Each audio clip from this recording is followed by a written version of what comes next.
આજે વાવ બંને સંઘની અંદર યુરિયા છેલ્લા 5 દિવસથી નથી મળતો.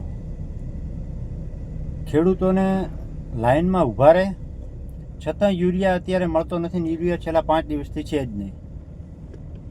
ખરેખર જરૂરિયાત ટાઈમે જે પણ કોઈ વસ્તુ જોઈતી હોય તે સંઘની અંદર મળતી નથી.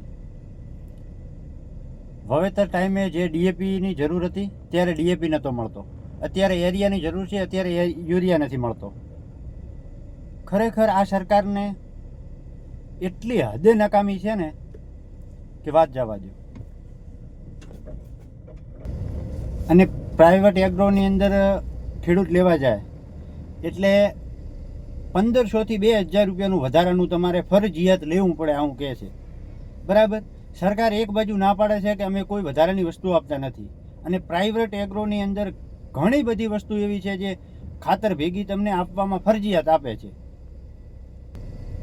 આના કરતાં તો દારૂ વેચવાવાળો ખૂબ સારો વ્યક્તિ કહેવાય. ગુજરાતમાં બંધ હોવા છતાં ક્યારે એ વ્યક્તિ એમ નથી કહેતો મારી પાસે નથી. સંઘની અંદર જે પણ કોઈ વ્યક્તિ છે ને, આમાં મારું પર્સનલી માનવું એવું છે કે આ લોકોને કોઈ દારૂ વેચવાવાળાને આપી દેવાય.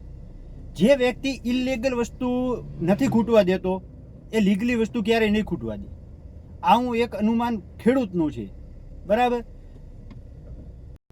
જ્યારે જરૂર હોય ત્યારે ન મળે ને એ વસ્તુ કોઈ કામની નથી. શિયાળુ સિઝન પાવાનો સમય જતો રહ્યો, હજી સુધી કેનાલોમાં પાણી આવ્યું નથી. સાફ સફાઈ કરવા માટે પણ હજી સુધી તો એમને ટાઈમ લાગશે. તો ખેડૂતોને પાણી ક્યારે આપશે? મોટા મોટા વાયદા અને વચન તો બધાએ કરી નાખ્યા છે.